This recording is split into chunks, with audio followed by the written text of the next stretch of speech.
Olá, amigos, sejam muito bem-vindos a este nosso novo encontro para o estudo do perispírito. Nós estamos seguindo o livro do Dr. Zalmino Zimmermann, que faz um trabalho, de compilação, de resumo dos aspectos mais importantes, e inclusive de sugestões, bibliográficas muito interessantes. Então, nós agradecemos e estamos hoje trabalhando, a segunda parte, do segundo capítulo, as propriedades do perispírito. Já trabalhamos na primeira parte, esta propriedade fundamental, que é a plasticidade, e hoje nós continuaremos dando sequência, então, aos nossos estudos, trabalhando, a segunda parte, que é realmente um tesouro, digamos, de riqueza de informações, de elementos interessantes, e nós podemos certamente aprender muito, com este trabalho. E convidamos a todos, partilhem, as pessoas que gostam e que estudam mediunidade, por exemplo, é fundamental, que tenhamos um conhecimento adequado do perispírito. Toda a fenomenologia espírita, ela está conectada ao perispírito, né? Não é possível entender a comunicação do pensamento, os fenômenos de materialização, de cura, os fenômenos mediúnicos em geral, sem um conhecimento adequado do perispírito. E vai muito além disso, né? Nós temos todo um conjunto de fenômenos anímicos também, que passam pelo entendimento do perispírito. Então, sem mais tardar, nós iniciamos hoje, então, essa segunda parte, falando das propriedades do perispírito, e já lembramos de início, Deixa eu me deslocar um pouco aqui. Falamos já de início da plasticidade e lembramos aqui as diversas propriedades, como nós havíamos dito já no nosso primeiro encontro sobre o assunto.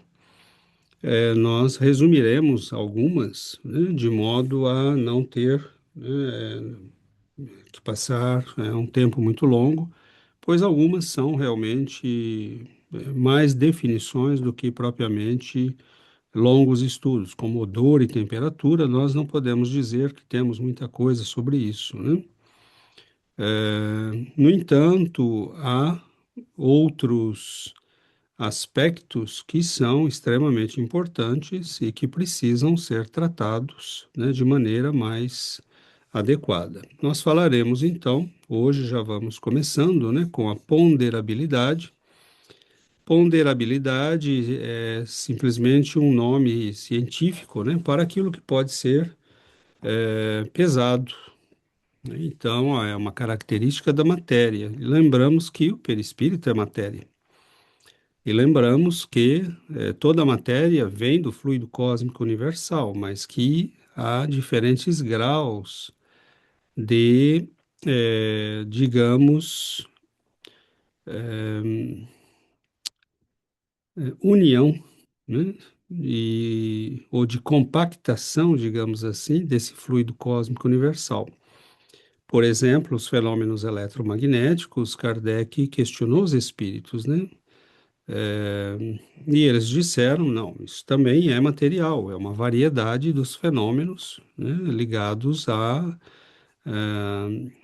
matéria, mas num nível de sutileza muito maior do que a matéria grosseira que nós temos na Terra,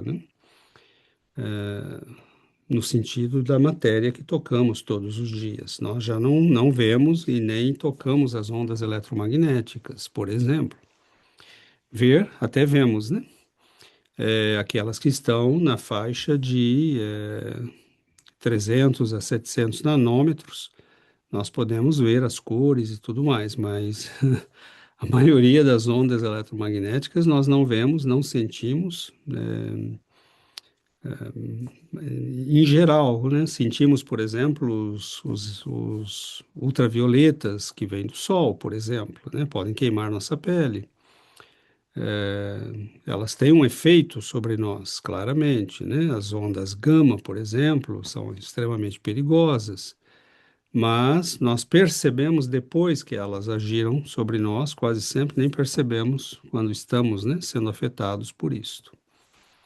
Então, mesmo sendo uma matéria muito sutil, o perispírito é matéria. Então, nos diz o texto que na dimensão espiritual, cada organização perispirítica tem o seu peso específico, né, que varia de acordo com a sua densidade, ditada, sobretudo, como visto, pelo estado de moralidade do espírito. Nossa posição mental, afirma André Luiz, determina o peso específico do nosso envoltório espiritual e, consequentemente, o habitat que lhe compete, mero problema de padrão vibratório.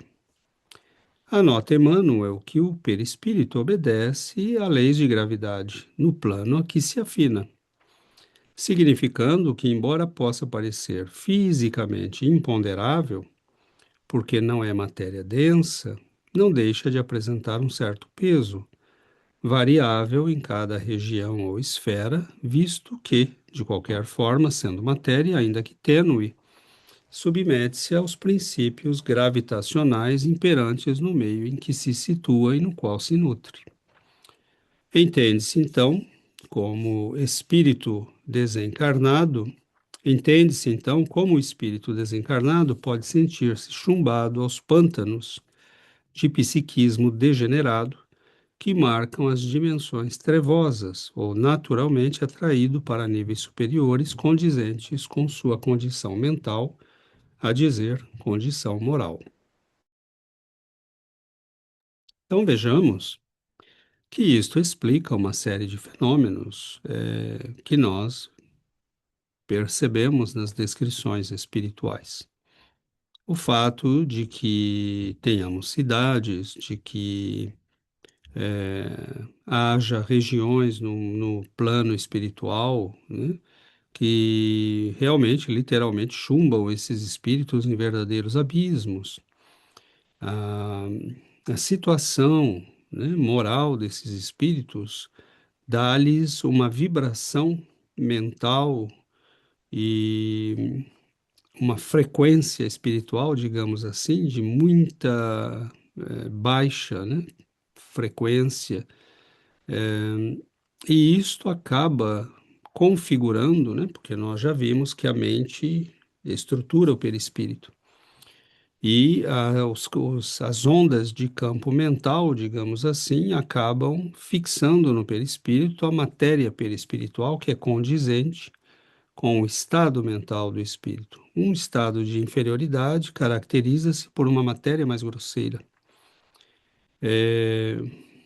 Isso pode parecer muito teórico, mas não é, né? Basta ver uma pessoa equilibrada na Terra, ela fixa que tipo de matéria no corpo dela? A matéria mais saudável. Por exemplo, ela tem uma alimentação equilibrada, então ela fixa elementos saudáveis no corpo. Porque o que é comer, né? É você transformar algo externo em sua estrutura mesma. Aquilo passa a fazer parte de você. No plano espiritual, quando o espírito é de condição inferior, ele fixa do meio externo, né, da matéria perispiritual, os elementos mais pesados. Ele se alimenta de emoções desequilibradas, de pensamentos desequilibrados, né, e ele configura seu perispírito dessa maneira. Como na Terra, uma pessoa desequilibrada sexualmente, é, um glutão, uma pessoa que tem o vício da bebida, ele fixa elementos degradantes no seu corpo e que acabam afetando o corpo e a saúde. Então, aqui, né, ele fala de peso específico, de densidade, tudo isso são termos um tanto quanto científicos, né, Mas a densidade, basicamente, ela fala da compactação da matéria, né? Quanto de matéria tem por unidade de volume. E um espírito grosseiro terá, né, uma matéria mais pesada, enquanto que um espírito que tem a condição de espiritualidade, ele se desfaz dessa matéria. Ele é alguém desligado da matéria. E a mesma coisa já é aqui na Terra, né? Uma pessoa que tem equilíbrio espiritual, ela vai comer bem, ela vai se alimentar adequadamente, ela vai ter pensamentos adequados. A sua condição de saúde e bem-estar pode ser, salvo casos kármicos, né, em geral, muito boa. Então, entendemos aqui o que é a ponderabilidade, né, ou a densidade, se quisermos, do perispírito, essencialmente ligada, né, às características morais, né, do espírito. Então, falemos um pouco da luminosidade. Por sua natureza, possui o espírito uma propriedade luminosa que se desenvolve sob o influxo da atividade e das qualidades da alma. A intensidade da luz está na razão da pureza do espírito. As menores imperfeições morais atenuam-na e enfraquecem-na. A luz, irradiada por um espírito, será tanto mais viva quanto maior o seu adiantamento. Assim sendo, sendo o espírito de alguma sorte o seu próprio farol, verá proporcionalmente a intensidade da luz que produz, do que resulta que os espíritos que não a produzem acham-se na obscuridade. Esse texto, né, está no livro Céu e Inferno, e nós vemos Kardec, mesmo no livro dos Espíritos, né, questionando sobre a luminosidade. Os Espíritos dizem, os Espíritos possuem uma luminosidade própria. E não é de se estranhar isto, porque mesmo nós, né, possuímos isto. Se você pegar um corpo humano, se você colocar um óculos de infravermelho, você vai ver que nós podemos ser vistos no escuro, né? Então, não é estranho, porque nós somos compostos de átomos, né? E átomos vibram, elétrons vibram e liberam energia. Então, espiritualmente, quando um espírito atinge uma frequência de elevação espiritual, é claro que a sua matéria perispiritual libera uma energia, né, correspondente a esse estado. Na Terra, isso é um fenômeno natural comum a todos, porque somos compostos de todos da mesma matéria, mas já nos dá um símile para termos uma ideia de como isso funciona. Claro que no plano espiritual, isso depende realmente não só de termos aquela matéria, mas do estado em que está aquela matéria. E lembramos, como nós já falamos anteriormente, que esse estudo do perispírito, tudo está conectado. Do que estamos falando aqui? Se a mente configura o perispírito e o perispírito agrega, né? O espírito agrega como perispírito a matéria mais sutil, mais grosseira do plano espiritual, essa matéria terá uma característica de vibração própria, né? A matéria que se adequa a esse perispírito, a esse espírito, perdão, forma um perispírito que tem uma vibração maior ou menor.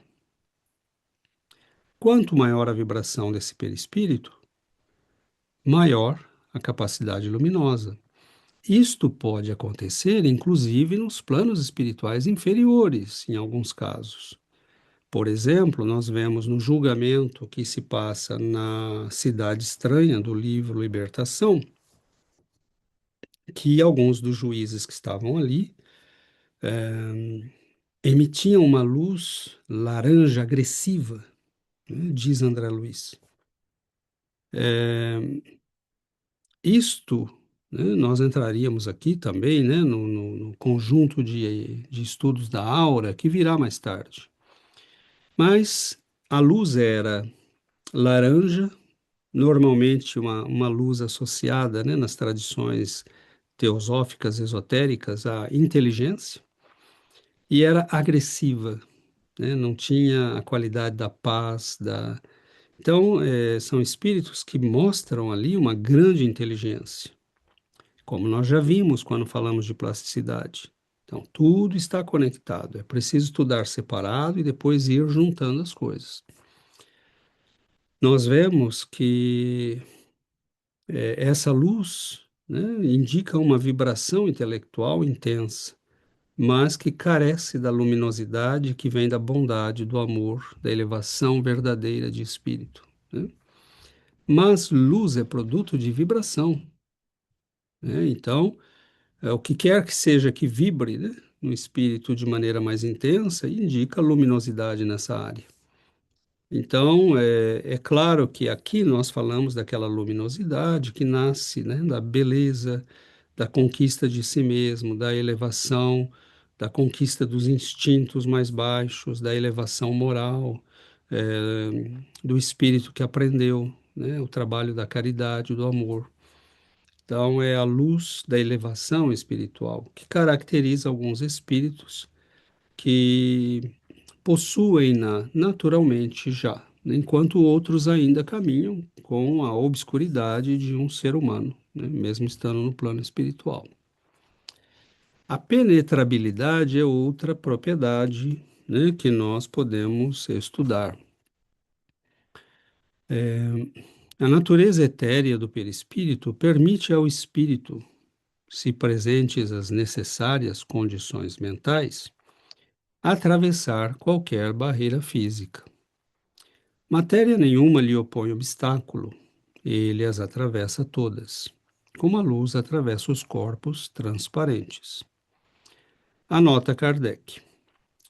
Então, essa fala, né, é uma anotação tirada de Allan Kardec, que nos dá um indício, né, de que o espírito tem essa capacidade de atravessar a matéria no nosso plano. Daí vem que não há como impedir que os espíritos entrem num recinto inteiramente fechado. Então, em geral, isso é verdade. Nós sabemos, no entanto, né, quem estuda a doutrina sabe que há sim possibilidades de impedir isso. Mas Kardec está nos falando da matéria, né? A matéria física do nosso planeta, em geral, não opõe resistência à maioria dos espíritos. André Luiz vai nos mostrar, no entanto, né, completando o ensinamento do mestre Kardec, que isto tem as suas condições. Um espírito não consegue penetrar um lugar que está magnetizado espiritualmente por energia superior. Por exemplo, ele poderia sim passar pela parede, pela porta, se ele tiver um certo grau de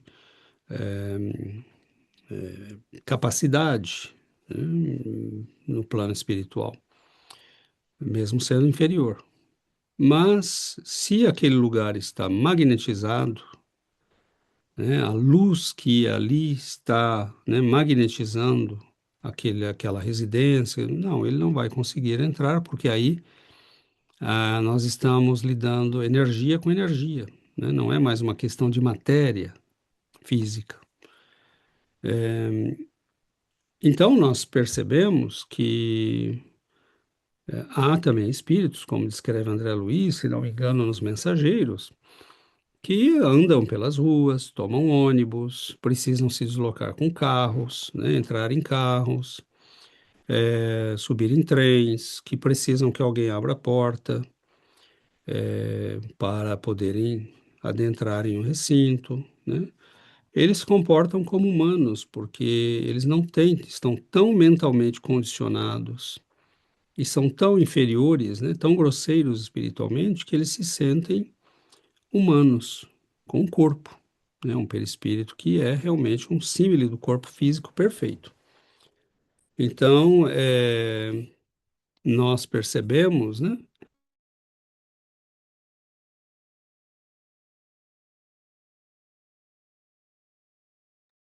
nós percebemos que isso tem uma variedade muito grande de fenômenos aí para serem analisados.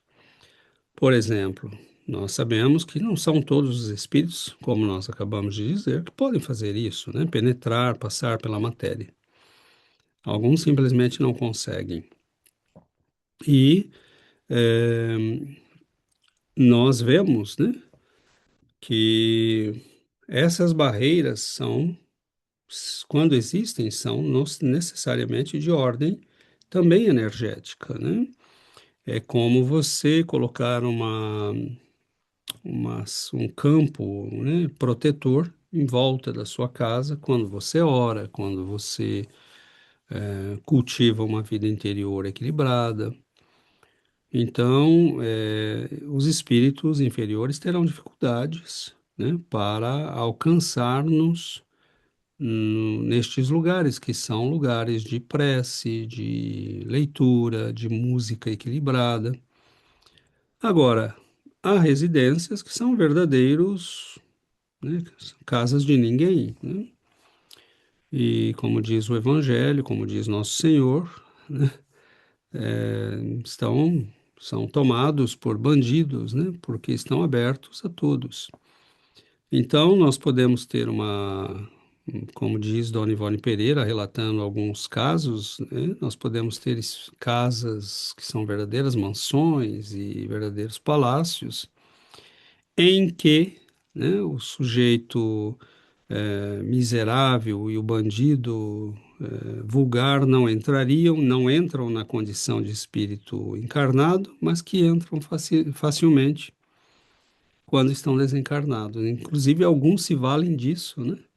E dizem, bom, agora eu posso entrar nesses lugares e eles são gente como a gente, né? E nós podemos viver aqui dentro e participar disso tudo.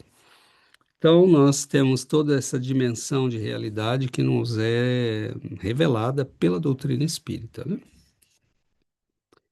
E isso coloca algumas questões, por exemplo, como fica a questão da penetrabilidade de um espírito quando passa por um ser humano? Porque nós somos matéria, né? Mas e o perispírito? Né? Nós temos um perispírito, o espírito também tem um perispírito. Nós vemos nos filmes, né, quando eles passam, né, por alguém encarnado e eles fazem, né, como um tremor. E acho isso bem interessante porque indica bastante, talvez muito bem, o que está acontecendo de uma certa forma ali. Nós podemos aqui enunciar algumas hipóteses, né? Um caso que não vemos estudado na literatura, embora o Dr. Zalmino cite, né, alguns autores que trabalham a questão, mas eles usam símiles bastante próximos, né, do nosso conhecimento das ondas aqui no mundo. Por exemplo, nós temos o fato, né, podemos começar distinguindo algumas, e aqui são minhas hipóteses, né, nós podemos começar a pensar que um espírito encarnado, ele tem um perispírito que vibra, em que condição? Nós estamos muito próximos de nosso corpo físico. Nós estamos muito próximos de nosso corpo físico.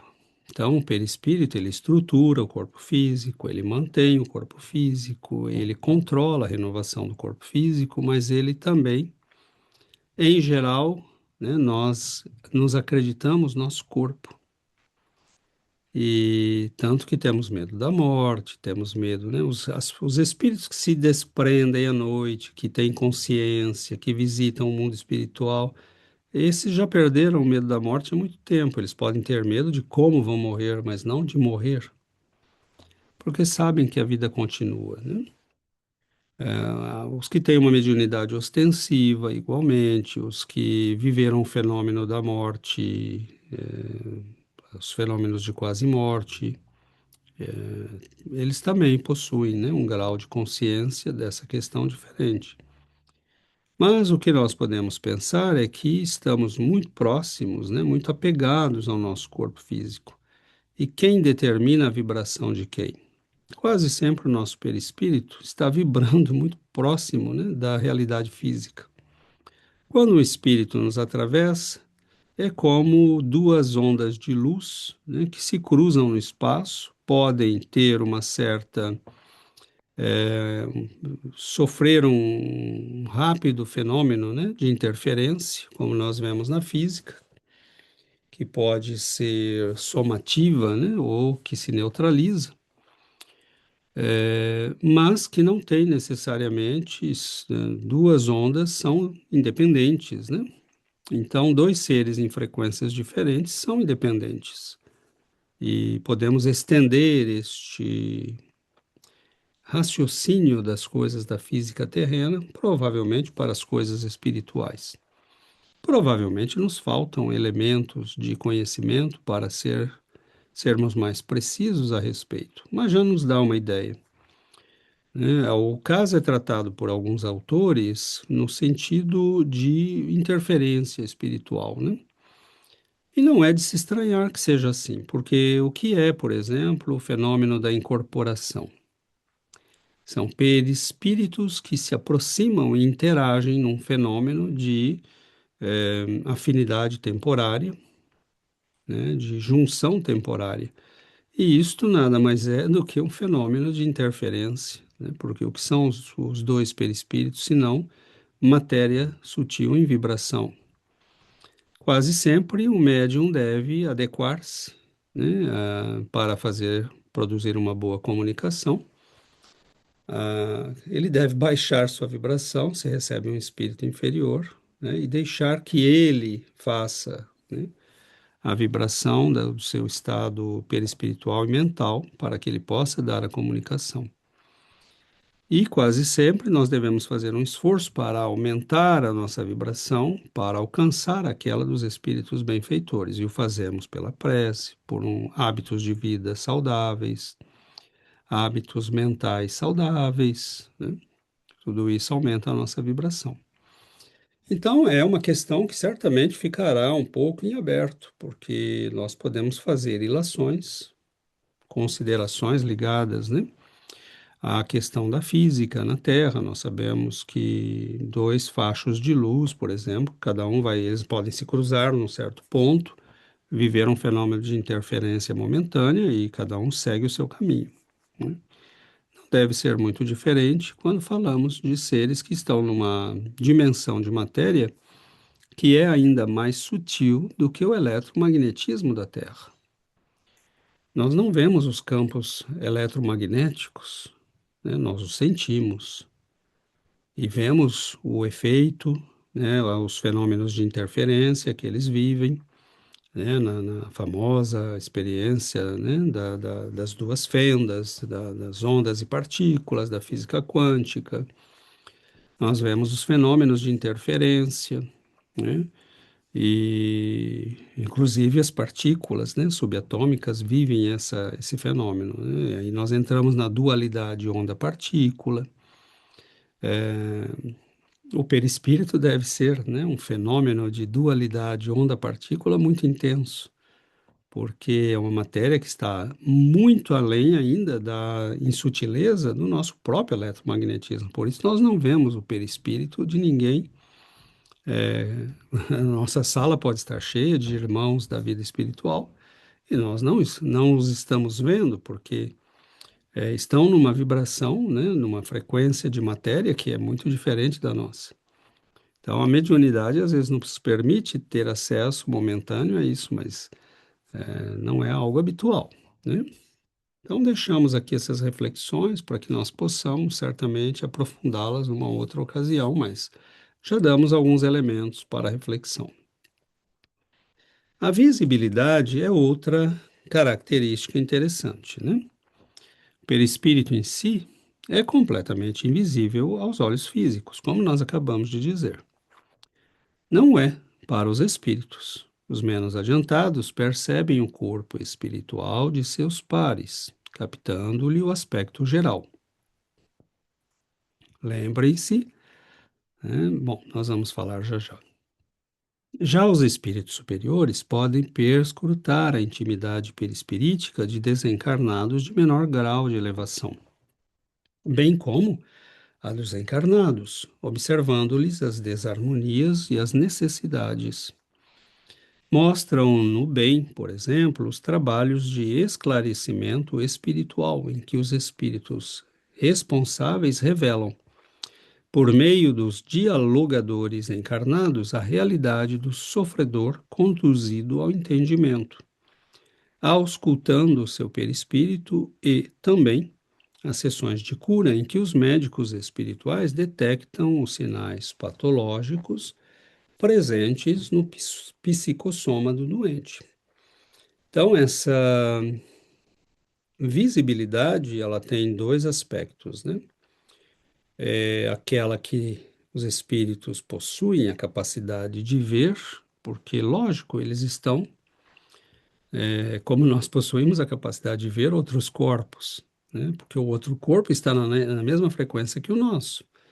Como nós possuímos a capacidade de tocar outros corpos, porque desde que eles sejam feitos da mesma matéria, eles são tangíveis para nós.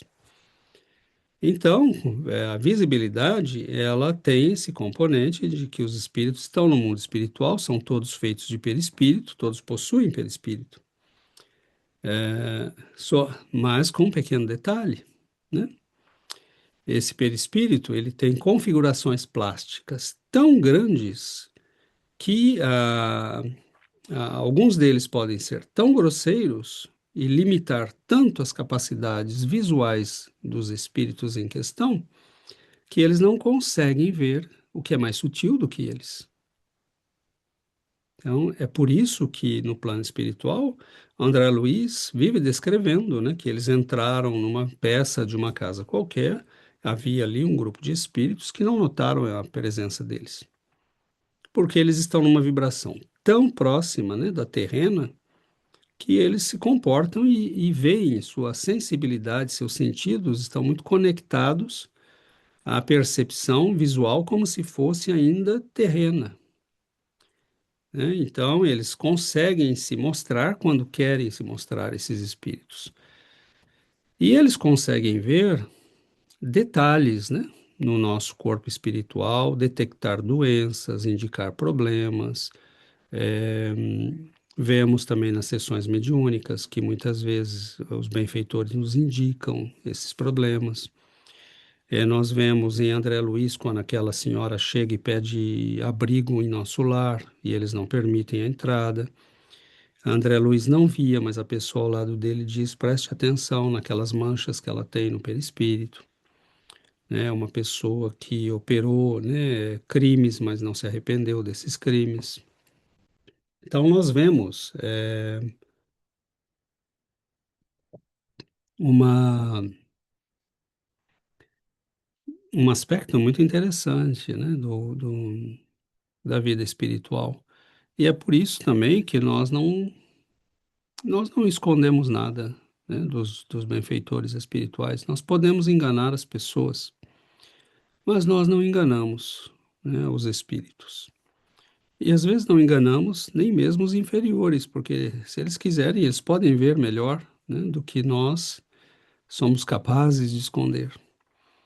Então, as paixões com as quais eles se identificam, eles podem vê-las em nós, claramente.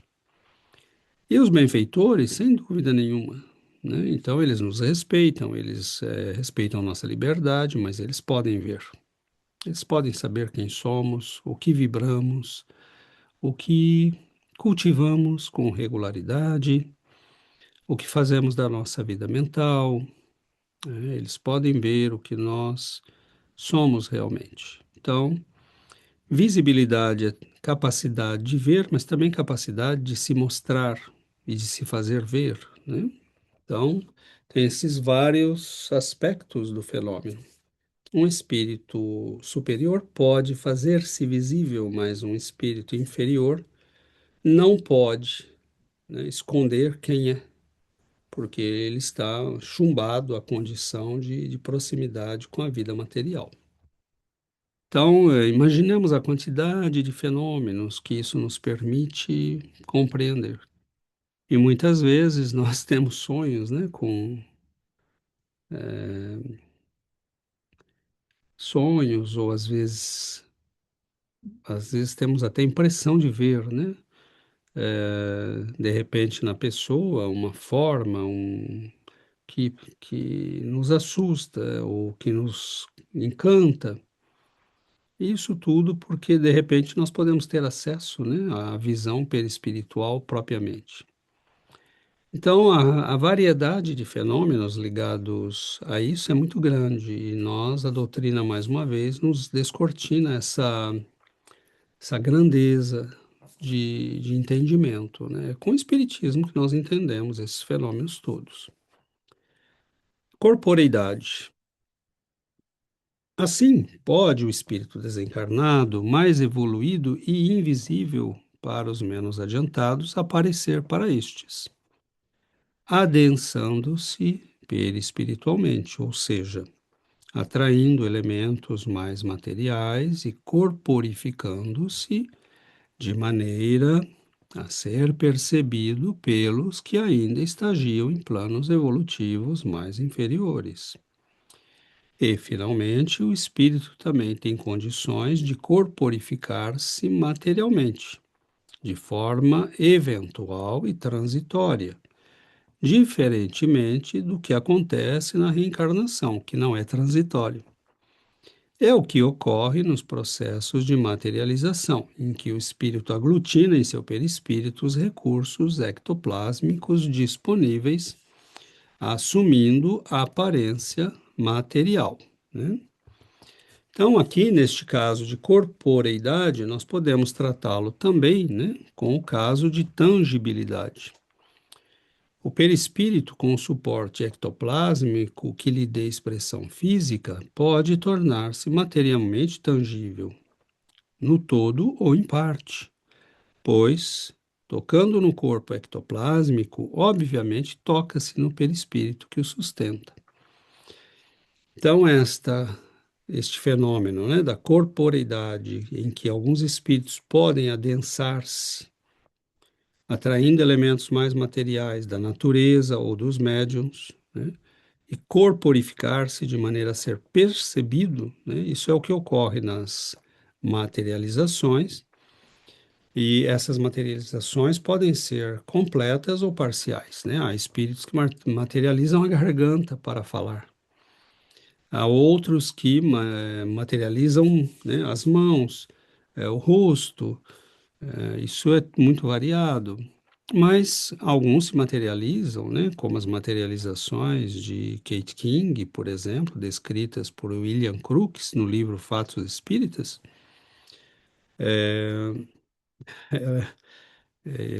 Em alguns desses espíritos, ele tomou o batimento cardíaco, né, ele tomou a pulsação. Realmente são espíritos que tinham uma tangibilidade extraordinária, né? Isso nós não vemos todo dia, é um fenômeno muito raro, muito difícil de ser produzido.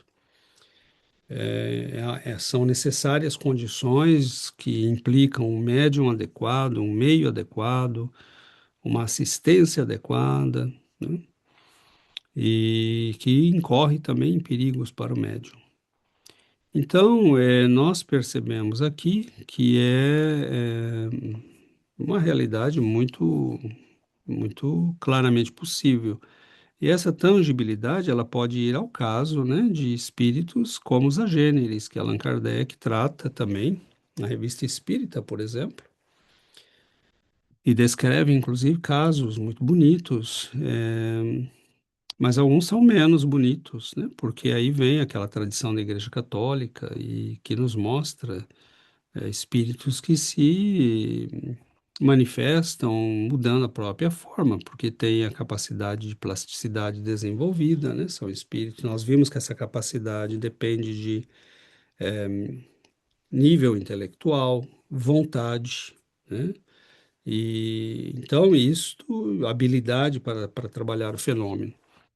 E no caso dos agêneres, né, os não nascidos, são aquelas pessoas que podem interagir no mundo humano.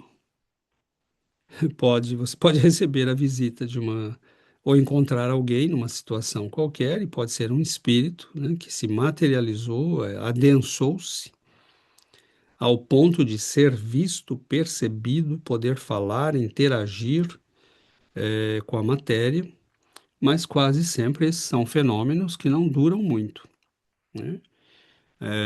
No entanto, nós nos perguntamos, não seria este o caso que explica, por exemplo, a presença do anjo que guia Tobias por durante todo o período de uma viagem? Como é que nós explicamos um fenômeno desse, né? Claro que um anjo, nós estamos falando de um espírito extremamente capaz, né, superior, e esse jovem precisa ir buscar recursos que o pai havia deixado, né, em posse de um guardião numa outra cidade na qual ele não podia mais entrar, também já estava idoso, né, ele foi banido dessa cidade. E ele pede ao filho que vá, mas ele teme pela vida do filho e ora a Deus pedindo, né, que... E aí aparece, casualmente, alguém que vai para a mesma cidade, que é um aspecto amigável, né, e que logo ganha a confiança deles todos e que se dispõe a ir a fazer o trajeto com Tobias, né? Espero não ter falado Daniel, porque às vezes eu misturo esses dois, mas é o livro de Tobias na Bíblia. Então, nós temos provavelmente um caso de agêneres, né? Os anjos que visitam Lot, para adverti-lo, né, que deixe Sodoma e que a população, percebe esses seres, eles veem dois indivíduos entrando e é uma cidade extremamente corrompida, né? Eles estamos quase vendo a mesma coisa hoje, né? Esperamos que não tenhamos o mesmo resultado. Mas eles se apresentam, falam com as pessoas, comem à mesa de lote, são seres humanos, né? Mas certamente são casos de agêneres, né? E que podem, sendo espíritos superiores, podem fazer isto, né? Então, não vemos outra explicação para estes casos, mas claro que nós ainda sabemos muito pouco disso tudo, né? Nós entendemos que o próprio Cristo, né, em alguns momentos, parece ter, né, agir dessa forma, embora não tenhamos aqui nenhuma adesão à teoria do corpo fluídico do Cristo, né? Porque eu pessoalmente acho que seria uma ofensa, né, que ele fizesse isso, no sentido de que mestre é esse, né, que nos convida ao sofrimento, a tomarmos a nossa cruz, se ele realmente não tinha um corpo como o nosso, né? Mas não dá para negar o fato de que Jesus tinha e não tinha um corpo como o nosso, porque ele não, a diferença entre nós e ele é uma imensa evolução espiritual que nós ainda não temos. Então, quando alguém transforma vinho, né, água em vinho, quando alguém transforma tecidos apodrecidos pela lepra em tecido de bebê, claro que essa pessoa tem um controle da matéria que nós não temos. Quando alguém se desloca sobre as águas, é claro que esse espírito tem um controle do próprio corpo e da matéria que nós não temos, né? Então, por que estranharmos, né, que um espírito angelical se manifeste e leve Tobias até onde ele tem que ir, ou que anjos, né, tomando a aparência humana, se manifestem a Lot, e assim por diante, né? Então, nós temos aqui a possibilidade de compreender muita coisa, né? Realmente muita coisa. Então, vejamos, né, que cada um esses elementos nos levam a fazer uma visita em toda a tradição espiritual humana. Quando nós falamos, né, de tangibilidade, corporeidade, nós estamos falando de fenômenos muito variados. Por exemplo, ah, quando Gúbio e André Luiz, né, e Eloy, se não me falha a memória, chegam, né, na cidade estranha, eles estão revestidos da aparência dos habitantes locais, né? Eles caminham pelas ruas, eles são vistos, eles são, mas eles poderiam passar completamente despercebidos, né? Eles poderiam passar completamente ignorados, nem serem vistos. Mas eles estão ali em missão, né? Eles querem interagir, então é a mesma coisa que esses anjos que se corporificam na Terra, né? Fazendo-se como agêneres e que interagem conosco. Então, imaginemos a grandeza, né? Dessas possibilidades que existem no universo. Isso é muito bonito. A doutrina nos descortina que horizontes, né? Quando Jesus diz, vós sois deuses e fareis muito mais do que eu faço, né? E lógico que ele está projetando isso na nossa evolução futura, mas é absolutamente genial, porque nós temos uma ideia do que será a evolução humana. Quando nós vemos alguém como Jesus, ou outros grandes espíritos da tradição cristã ou judaico-cristã, nós vemos aí uma imensidão, né, de possibilidades que o ser humano descortinará no futuro. Isso é muito interessante.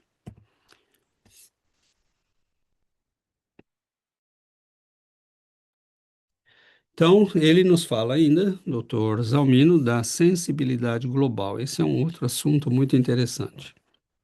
Se, quando encarnado, o espírito recolhe impressões por meio de vias especializadas que compõem os órgãos dos sentidos, sem o corpo físico, sua capacidade de perceber amplia-se extraordinariamente. Livre das peias somáticas, a percepção do meio que o envolve já não depende dos canais nervosos materiais, acontecendo como um registro global do perispírito, ou seja, uma percepção que o espírito realiza em todo o seu ser.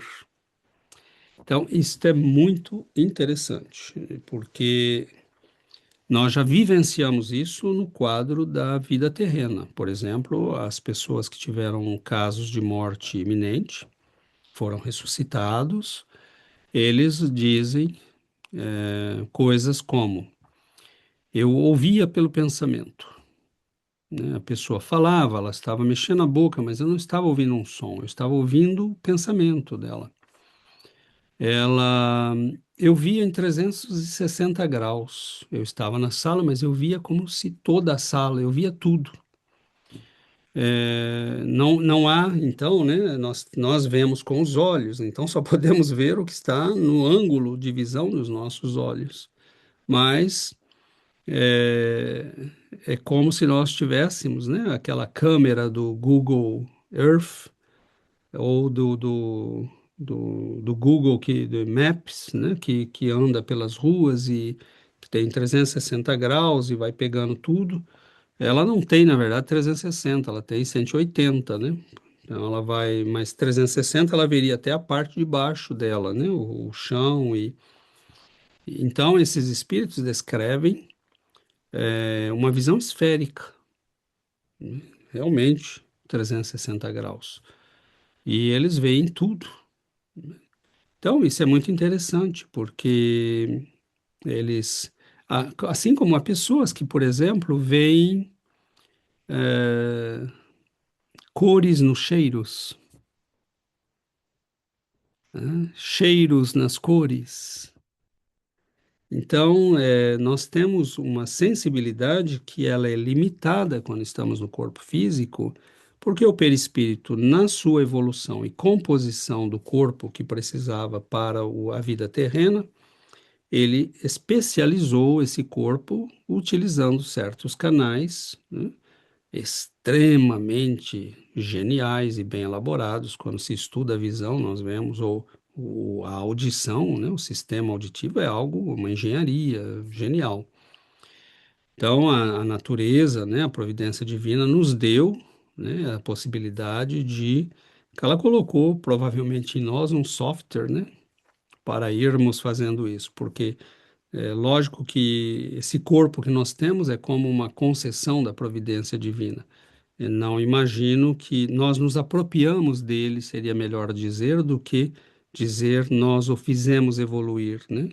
Eu acho que nós evoluímos para habitá-lo, né? E é por isso que André Luiz diz que a nossa casa mental superior ainda não está habitada, né? Mas ó, a casa já está pronta, então ela não foi construída por nós. Por que nós a construiríamos se não a habitamos? Nós construiríamos sempre aquilo que nos mantém inferiores, mas uma vez chegados à condição humana, provavelmente a providência nos oferece uma casa melhor para que nós possamos, ao longo do tempo, construir a capacidade de habitá-la, né? Então, nós vemos que isso é muito interessante, porque a transposição dos sentidos, né? Você, por exemplo, nos casos de sonambulismo, e aqui não é o sonambulismo da pessoa que levanta-se à noite, esse é uma variação do sonambulismo mediúnico, magnético, que eram produzidos na época de Kardec, e até hoje podem ser produzidos. Mas nós vemos pessoas que eram colocadas a partir de passes magnéticos em estados sonambúlicos, o que significa um sono muito profundo, né? Ondas mentais de um tipo muito específico, né? Nós temos as ondas alfa, beta, delta, e quando estudamos a hipnose, por exemplo, nós vemos isso. E a pessoa no estado sonambúlico, muitas vezes, era colocada a fazer experiências muito interessantes. Por exemplo, você colocava um livro dentro de uma caixa e a pessoa colocava a mão dentro dessa caixa e ela lia com a ponta dos dedos. Então, onde está a visão? Quando você está usando o corpo físico, nós temos que ver com os olhos, né? Mas quando você está no estado, né, de desprendimento pelo sonambulismo, a visão é um estado do perispírito, é uma propriedade do perispírito, é uma sensibilidade global, né? O espírito, com o perispírito, simplesmente vê, né? Ele não vê necessariamente pelos olhos. Os espíritos mais inferiores ou da nossa faixa de evolução no mundo espiritual continuam usando os olhos, porque não tem ainda essa sensibilidade desenvolvida.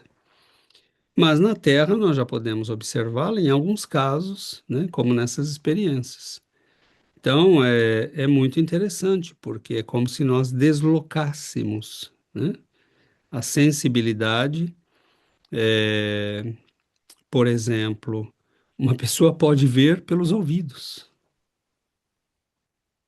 né? Então você diz, mas como assim, né? Sim, em certos estados a pessoa pode ver pelos ouvidos, porque ela não está vendo com os ouvidos, ela está vendo com o perispírito. Então há muitas experiências desse tipo, né, que são muito ilustrativas do fato de que nós podemos sentir a um nível muito superior do que aquele que nós vemos, sentimos, percebemos. Então, é muito interessante, né, que nós tenhamos essa compreensão. Daria para ficarmos aqui, né, num assunto como esse muito mais tempo, mas, né, estamos fazendo um estudo procurando ser não muito prolixos, né, para não cansar nossos amigos. Claro que não teremos, né, uma multidão acompanhando esses estudos, porque são estudos muito especializados, nós os destinamos, né, àqueles que querem avançar, né, um pouco, né, dentro do que podemos oferecer, claro, mas o fazemos com toda boa vontade, né? Então, são assuntos complexos, muito interessantes, Nós lemos nos livros da época de Kardec, né, quando lemos o Barão de Poté, Canhê, Marquês de Puységur e outros grandes magnetizadores da época, estas experiências eram feitas de modo muito regular e mostram, né, que realmente o espírito tem uma sensibilidade que é global. E não, os olhos são uma especialização, né? Nós localizamos a visão numa parte do corpo, mas o sujeito pode ver com a barriga se ele quiser, né? O que significa que não há prisões, na verdade, para o espírito que é capaz, que é desenvolvido, né? Porque os sentidos na Terra são limitados a certas áreas, mas mesmo na Terra, em estados especiais, nós podemos, né, colocar a pessoa em, em capacidades que ela não teria habitualmente.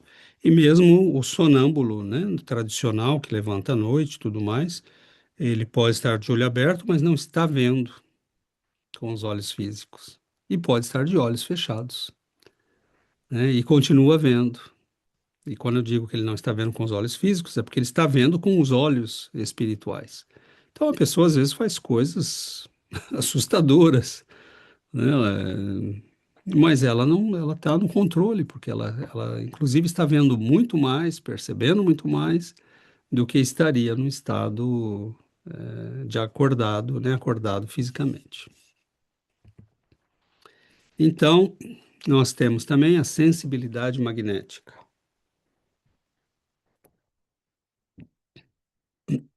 Esse é um outro assunto extremamente curioso. Perispírito, campo de força que é a sustentar uma estrutura semimaterial, apresenta-se, como não poderia deixar de ser, particularmente sensível à ação magnética.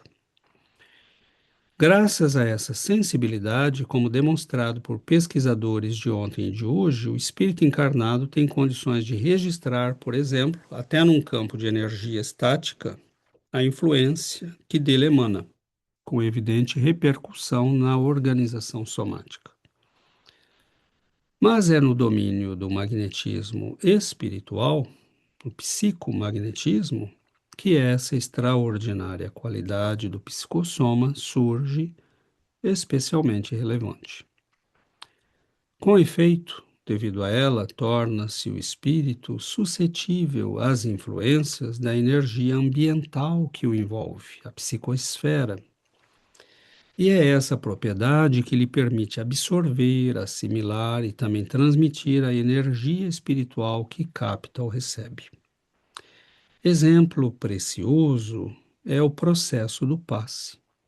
O espírito, acumulando energia e estimulando a sensibilidade do médium, conjuga suas forças com a deste, psíquicas e vitais, para a transmissão dos recursos de cura. Olha, este é um exemplo realmente precioso, mas podemos juntar alguns outros. Primeiramente, né, nós temos já catalogado na ciência atual o caso de pessoas que parecem ter uma sensibilidade muito grande a campos magnéticos terrenos. Né? Conhecemos uma pessoa que está diagnosticada pela ciência terrena com essa sensibilidade. Pessoalmente, né, nós conversamos com essa pessoa e oferecemos a ela a opção de uma reflexão que vai mais no sentido do psicomagnetismo. Porque a pessoa às vezes tem essa sensibilidade, mas é mais psicomagnética. Ela sente o magnetismo espiritual, a energia das pessoas. E isso pode assustar-nos quando nós não temos conhecimento nem prática para lidar com isso. O caso do passe é um exemplo belíssimo, mas e o caso das pessoas que trabalham, por exemplo, em hospitais e que acabam esgotadas? O caso de terapeutas que precisam de períodos de repouso para se refazerem, porque se sentem exauridos. Então, o caso de pessoas da nossa convivência que sugam a nossa energia ou que nos provocam sensações de mal-estar bastante óbvios. Então, é claro que essa sensibilidade magnética, ela é um fenômeno muito importante que nós precisamos prestar muita atenção. A doutrina, com esse conhecimento, nos permite não só entender, mas também combater ou ajudar. Quando percebemos uma pessoa, né, que nos exaure magneticamente, ou sentimos uma pessoa em estado de depressão, de sofrimento moral, nós podemos ajudá-la, né, conjugando a nossa força com a dos espíritos benfeitores. Nós podemos aplicar um passe numa pessoa sem que ela mesma saiba, porque passe é simplesmente transmissão de energia. Bom, se aquela pessoa vai sugar a nossa energia, né, façamos já de boa vontade, né, façamos por ela uma prece, pedindo aos benfeitores que a envolvam, e no momento em que fazemos isso, nós nos carregamos de energia positiva e oferecemos a ela um pouco. E no final ela sai se sentindo bem e nós podemos sair sentindo-nos ainda melhores, porque fizemos o bem. Então, essa sensibilidade talvez explique muitos casos de angústia, depressão, mal-estar, né? Pessoas que trabalham em. Imaginemos a psicoesfera de uma prisão, de um hospital psiquiátrico. Então, a doutrina espírita está nos alertando para a necessidade de oração, de mudança vibracional no nosso mundo. Imaginemos uma. Nós vemos pesquisas, né, que mostram que uma cidade em que 10% das pessoas oram, né, o número de crimes cai assustadoramente. Nós precisamos, meus irmãos, acordar, que nosso mundo está caminhando numa desabalada carreira para o abismo, né? As pessoas não têm ideia do que todo mundo pensa que ir num show, né, de uma cantora pop de grande renome que faz um culto satânico não tem impacto nenhum. Claro que tem impacto, né? Você pode sair dali completamente obsedado. Então, cercado por energias vampirescas que vão destruir o seu psiquismo. Nós não queremos aqui fazer terrorismo, mas a verdade tem que ser dita, né? Nós não podemos mentir. A, a ignorância tem consequências, né? Você ir a certos lugares, você pode. Né, tem sujeitos que frequentam lupanares e desenvolvem dores de cabeça frequentes, né, estão sendo vampirizados. Nós temos pessoas que não acham que tem importância, né, ficar, né, toda sexta-feira o sujeito está lá no boteco e, bom, tem consequências, né, porque a energia, a sensibilidade que nós temos ao magnetismo, ao psicomagnetismo, ao psicossoma, né, a psicoesfera, perdão, é como se sentíssemos, né, a, a energia que envolve aquela pessoa, né? Como a Terra tem, né? A camada de gás que a envolve, né? Nós temos aí o campo energético que nos envolve. E muitos de nós temos sensibilidade, nós sentimos os campos uns dos outros. Esse é um assunto extremamente importante, que nós precisamos medir com muito cuidado para explicar aos nossos jovens, por exemplo, por que certos lugares, certos artistas, certos tipos de música fazem mal. Música é vibração eletromagnética. E certos tipos de música vão fazer teu psiquismo e teu perispírito vibrar naquela frequência. Ah, você vai a a um show pop, né? Lady Gaga, Madonna e Companhia Limitada, Katy Perry, né? E fazem verdadeiros cultos satânicos. E as pessoas, né, tem uma outra também nos Estados Unidos, agora esqueci o nome. Eu lembro que um desses dias uma amiga aqui do Canadá disse: "Ah, minhas filhas adoram ela." Eu falei: "Bom, tome cuidado, né? É, porque na ingenuidade, nós às vezes somos salvos pela ingenuidade, né? Deus nos protege.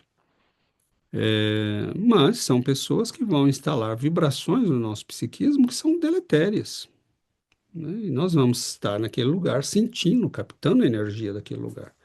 E acabamos vibrando como ele. Então, isso é muito sério, né? Estudo do espiritismo está ligado à nossa vida concreta. E deste conhecimento depende nossa saúde mental, nossa saúde física, nosso equilíbrio espiritual, né? Então, não brinquemos com isso. Nós temos o fenômeno, né, da expansibilidade. O perispírito intrinsecamente indivisível pode, entretanto, conforme suas condições, expandir-se, ampliando seu campo de sensibilidade e, pois, de percepção, possibilitando ao espírito, sem prejuízo do comando de seu corpo físico, viver, eventual e temporariamente, a realidade do mundo espiritual. Devem-se a essa propriedade os extraordinários fenômenos de exteriorização da sensibilidade, comprovados e estudados por pesquisadores de indiscutível idoneidade, operando com sujeitos em transe hipnótico, preferencialmente. É o caso, né, dos estudos do Albert de Rochat, na França, da época de Kardec, né, mais ou menos. É a expansibilidade do perispírito que faculta também, em outro grau, a deflagração do processo de emancipação da alma, conforme a expressão de Kardec. Expandindo-se, o perispírito pode chegar a um estado inicial de desprendimento, em que a percepção se torna acentuadamente mais aguda, podendo, a partir daí, se for o caso, evoluir para o desdobramento, a envolver já uma outra notável propriedade psicossômica, que é a bicorporeidade. A expansibilidade perispirítica, aliás, está praticamente na base de todos os processos mediúnicos. Haja vista, por exemplo, que é a exteriorização do psicossoma que permite ao vidente a captação da realidade espiritual e que, também, graças a essa propriedade, é que se torna possível o contato perispirítico, perispírito a perispírito, que marca o fenômeno da incorporação. Claro que mediunidade é uma expansão da sensibilidade. E essa expansão da sensibilidade foi testada por Albert de Rochaz e outros, né? É, ah, por exemplo, você tem a mão de uma pessoa, ela está em estado hipnótico e Albert de Rochaz, ele dava picadas, né? Na, na, na, nas proximidades da mão da pessoa, né? Então, ele pegava uma agulha e, ao invés de picar a mão do médium, ele picava a uma certa distância. E a pessoa reagia. E aí ele ia afastando, né? E medindo a distância. Então, ele via que variava muito de pessoa para pessoa, né? Aí, é natural que assim seja. E essa expansão da sensibilidade é algo que merece estudos mais acentuados, né? Isso mostra. Aqui vem uma tese minha, né? Que eu já ou li em algum lugar, ou isso me veio em alguma circunstância de estudo. Por exemplo, pessoas que têm síndrome de pânico, por exemplo, uma das minhas teses, né, hipóteses, é de que essa pessoa tem uma certa capacidade de sensibilidade e ela sente o meio espiritual que ela não entende, ela não compreende. Ela pode estar acompanhada de obsessores que a estão ameaçando, por exemplo, e ela sente a presença deles, sente a ameaça, e a pessoa, nessa expansão, como isso é uma pré-condição do desdobramento, desdobramento nos dá a sensação de morte, né? A pessoa entra em pânico. porque ela está vivendo uma expansão da sensibilidade e muitos dizem, eu tenho a impressão que eu vou morrer, né? Não, não vai morrer, né? Você está simplesmente sentindo, provavelmente, né, o seu mundo espiritual, seu entorno espiritual. Muitas vezes você entra em pânico porque não sabe o que está acontecendo, e muitas vezes você entra em pânico porque não sabe o que está acontecendo e tem uma ameaça que está presente nesse mundo espiritual. É um obsessor, uma perseguição. Então, muitos desses casos seriam muito bem tratados com um acompanhamento espiritual, né? Agora, as pessoas muitas vezes querem soluções mágicas.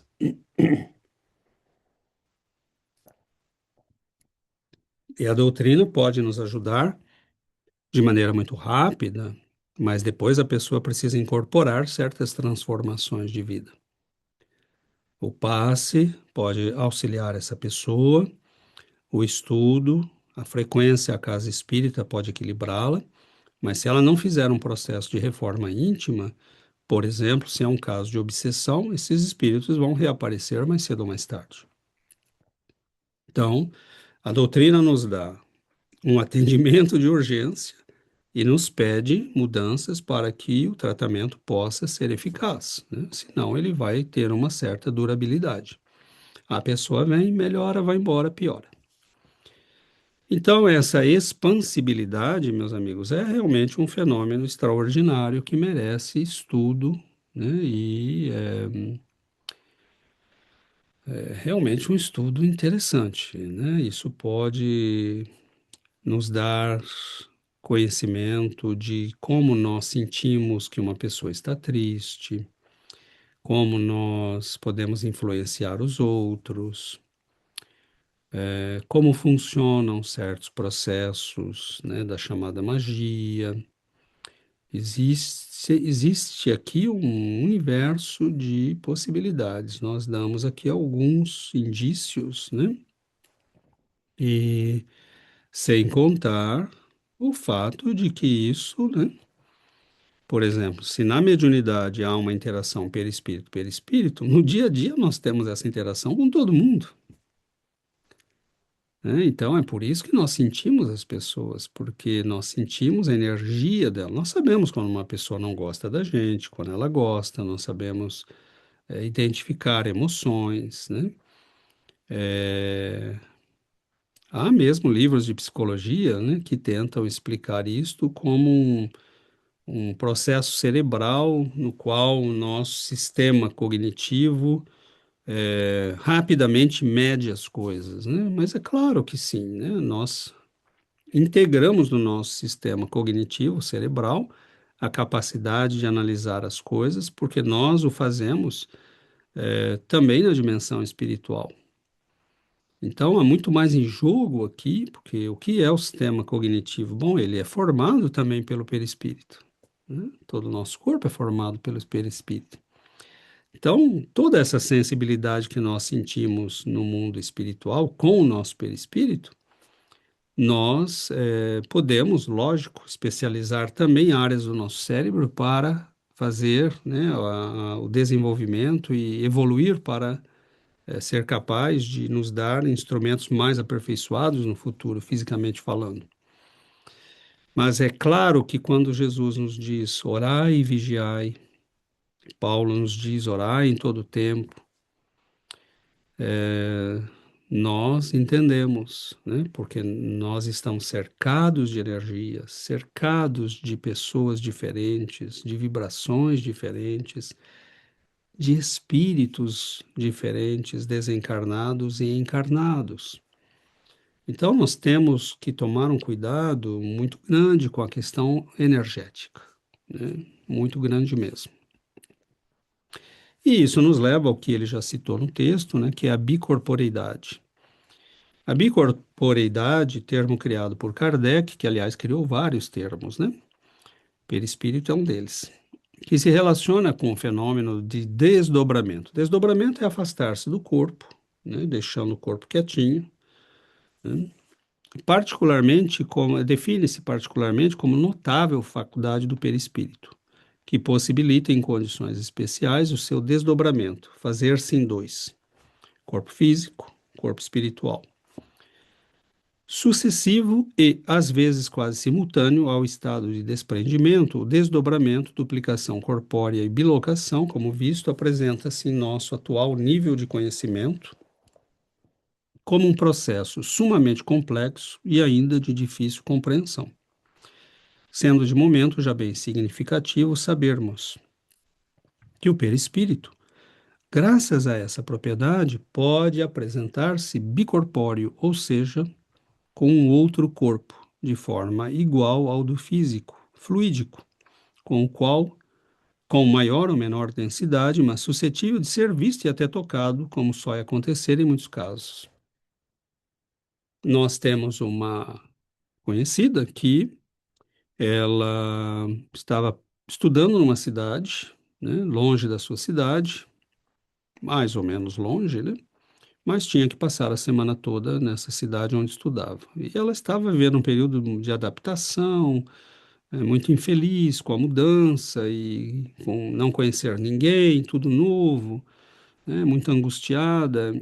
E ela, uma noite, né, a mãe dela estava em casa, na casa original dela, na outra cidade, e depois liga para ela no dia seguinte dizendo: você entrou aqui à noite, eu te vi entrar, né? E você falou comigo e então, como isso aconteceu, né? É um fenômeno desse. A pessoa estava tão emocionalmente, né, interessada em voltar para casa que ela apresenta-se, né? E ela diz que uma amiga também, né? Ela viu que ela estava dormindo e a viu andando, né, pela casa. Nós temos descrições disso na literatura, inclusive na Revista Espírita nos livros de Bozano e outros, um famoso caso que aconteceu num pensionato, né, de meninas, que a moça era vista, né, por tudo, ela estava dormindo e, na verdade, todo mundo a via por todos os lados no pensionato, e era um caso, na verdade, de bicorporeidade, né, de bilocação. Os santos apresentam esses fenômenos num grau muito característico, né? Padre Pio era visto em vários lugares, Chico Xavier, Eurípides Barçanufo, e alguns podem deslocar-se, por exemplo, se pegarmos um sonâmbulo, nós podemos colocar a pessoa em hipnose, sono sonambúlico, mandá-la a um lugar, ela vai descrever o lugar, vai ler o que está escrito, né, sobre a mesa que nós deixamos lá preparado. Às vezes abrimos um livro ao azar, né, para não vermos e não transmitirmos mentalmente a pessoa o que está escrito. Deixamos ali, depois conferimos a leitura para ver se era aquilo mesmo. Essa pessoa vai se deslocar, não será visto por ninguém, verá o local, né, mas às vezes ela tem a capacidade de adensar, como nós já explicamos, né, o próprio perispírito, né, no fenômeno de corporeidade e de tangibilidade. E ela pode não só tornar-se visível, como às vezes interagir, né? Então, realmente, nós entendemos, né, os fenômenos vividos pelos grandes santos. Padre Pio nunca saiu da cidade, né, de Pietrantina, e ele foi visto em Roma, ele foi visto no Vaticano, ele foi visto em vários lugares, né? E, inclusive, teve pessoas que ele visitou e, quando foram a Pietrantina, viram: ah, é o senhor, né? Eu já o conheço, já ouvi o senhor, essa pessoa que esteve comigo em tal lugar, né? Tem um general que ia na Segunda Guerra, ou na Primeira, não lembro mais, que ia se suicidar, né? Estava na sua tenda, porque tinha sofrido uma derrota e, né, já estava preparando a arma. E Padre Pio entra na sua tenda e diz: não faça isso, né? Então, são casos extraordinários, registrados, né, que aconteceram ontem, né? Porque uma Segunda Guerra Mundial foi ontem, praticamente, em escala histórica. Então, isso nos dá, meus irmãos, uma dimensão muito grande de compreensão, né, desses fenômenos. E a mutabilidade estudada por Delane, né, sobretudo, e outros, né? A alma se encontra unida à substância perispirítica que coisa nenhuma pode destruir. Nem os milhões de graus de calor dos sóis ardentes, nem os frios do espaço infinito têm ação sobre esse corpo incorruptível e espiritual. Note que ele está falando das energias terrenas, né? Mas olha o que ele diz na sequência. Somente a vontade o pode modificar, não, porém, mudando-lhe a substância, mas expurgando-a dos fluidos grosseiros de que se satura no começo de sua evolução. Claro que isso aqui também é relativo, né? A matéria física, os campos de calor, magnetismo não podem afetá-lo, mas é, de, as energias terrenas, né, não podem destruí-lo, embora, né, nós possamos aqui considerar que pode haver efeitos, né, se, dependendo da conexão que haja entre a mente do sujeito e a vida material, mas a vontade, no entanto, pode modificá-lo. E pode sim, porque nos casos de reencarnação nós vemos uma perda de massa muito grande para que ele se reduza, para que ele se refaça, assuma outra forma, né? E também nos diz ele, a indestrutibilidade e a estabilidade constitucional do perispírito fazem dele o conservador das formas orgânicas. Graças a ele, compreendemos que os tecidos possam renovar-se, ocupando os novos o lugar exato dos antigos, e daí a manutenção da forma física, tanto interna como externa. Isso é pioneiríssimo, né, na doutrina espírita, porque hoje já tem cientistas falando isso, e falaremos no nosso próximo encontro sobre isso. E ainda observa, aqui ele vai definir, né, o espírito e tudo mais. Por espírito deve-se entender a alma revestida de seu envoltório fluídico, que tem a forma do corpo físico e participa da imortalidade da alma, de que é inseparável. O corpo fluídico que possui o homem é o transmissor de nossas impressões, sensações e lembranças. Anterior à vida atual, inacessível à destruição pela morte, morte física, é o admirável instrumento que para si mesma a alma constrói e que aperfeiçoa através dos tempos, é o resultado de seu longo passado.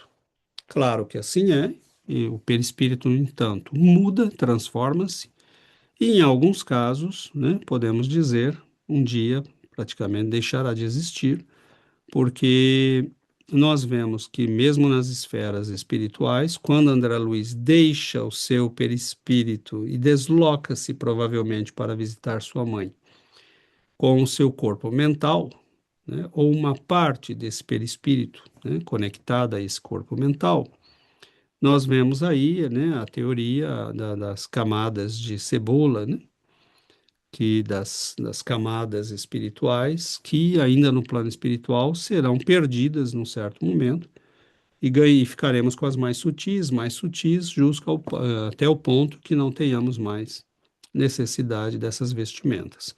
Vemos no Obreiros da Vida Eterna, quando aquele espírito se manifesta, né, se corporifica na câmara de materialização, que ele já estava na condição, por exemplo, de não ter necessidade de uma forma humana, física, né? Era uma luz. Então, nós não temos a menor ideia, né, de onde tudo isso leva. Mas é claro que é mutável o perispírito, que é da sua própria natureza ser plástico, né? E conforme a mente evolui e a condição moral do espírito evolui, ele vai assumindo condições que são refletidas no perispírito, né? Aí ele nos fala da unicidade, né, e perenidade, a estrutura perispirítica como reflexo da alma é única como esta, então é como se fosse uma digital, né? Nenhum espírito tem vibração idêntica de outro, né? Como nenhum elemento químico tem espectro, né, igual a outro. Cada um tem o seu próprio, embora haja semelhanças às vezes. Não há perispíritos iguais, como a rigor inexistem almas idênticas. Então, o perispírito, né, ele nos dá essa característica de identidade. O corpo espiritual, extensão da alma, que reflete contínua e instantaneamente os estados mentais. Todo pensamento encontra imediata ressonância na delicada tessitura perispiritual, produzindo dois tipos de efeitos. Gera na aura a sua imagem, conhecida como forma-pensamento, variável de acordo com a carga emocional, até mesmo no aspecto cromático, como demonstram técnicas e testemunhos incontestáveis, e também na dimensão física, influindo na fisiologia dos centros vitais, repercute nos sistemas nervoso, endócrino, sanguíneo e demais vias de sustentação do edifício celular, marcando-lhe o desempenho regular ou não na economia vital. Isto é um assunto que nós vamos explorar ainda muitas vezes, né? Não precisamos esgotá-lo hoje, mas é certo que a influência da mente, né, o perispírito como espelho da mente e o corpo como espelho do perispírito estão conectados. E isso faz com que nossos sistemas endócrino, né, nervoso, sanguíneo, respiratório, estejam conectados ao que acontece ao nosso perispírito e à nossa mente. Então, isso nos dará a possibilidade de entender uma série de fenômenos, né, que estão implicados na cura ou na formação de doenças. Então, é realmente um assunto que nós voltaremos, né? E com relação ao odor e temperatura, nós não temos realmente muita coisa, né? Nós sabemos que há, nós sentimos, o perispírito a refletir-se na aura caracteriza-se também, nós vamos falar da aura mais à frente, também por odor particular, facilmente perceptível pelos espíritos. André Luiz fala isso, né? Que eles sentiram um odor disso, um odor daquilo, um odor agradável, um odor desagradável. E muitas vezes nós sentimos isto, né, em volta de uma pessoa e como um odor característico. É claro que assim é, porque tudo é vibração, né? A temperatura, se trata-se de tema a ser ainda investigado, mas suscetível de comparecer no futuro com força maior do que uma simples hipótese. É claro que fenômenos de temperatura estão implicados em fenômenos mediúnicos. Nós sentimos, por exemplo, aquecimento, resfriamento. Isso significa a aquisição ou perda de energia, né? Então, isso são fenômenos que nós teremos que estudar com mais atenção. Mas fica aqui, né, nós levantamos aqui o assunto para que possamos retomá-lo em momento apropriado, né? De maneira. Levantamos aqui agora o assunto, né? E depois nós podemos voltar a ele de uma maneira mais detalhada, quando for o caso. Então é isso, meus amigos. Hoje nós certamente passamos um pouco aí do nosso 1h15, né? Acho que extrapolamos um pouco mais o assunto. O assunto era vasto e nós, lógico que precisamos, né, de um pouco de atenção na discussão de alguns desses aspectos. Na verdade, como os irmãos devem ter e vão perceber, é muito vasto, muito complexo, muito bonito, né? O poder explicativo destes conceitos é imenso, né? Como diz Larry Loudon, né, o filósofo da ciência, não basta você enunciar um conceito, ele precisa resolver problemas de dimensão teórica e prática, né, e não criar novos.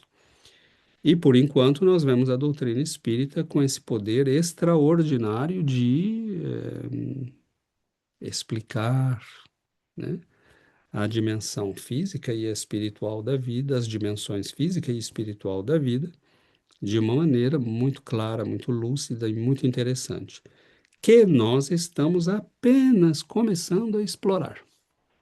Então, que possamos realmente mergulhar no estudo, né? E aproveitar o que a doutrina espírita nos oferece.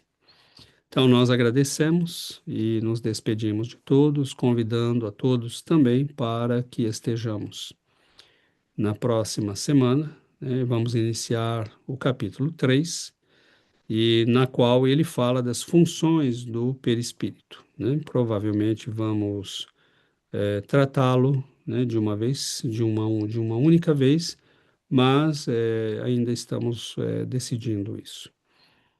Nós agradecemos, meus irmãos, e desejamos a todos muita luz, muita paz, que Jesus nos abençoe a todos. Muito obrigado.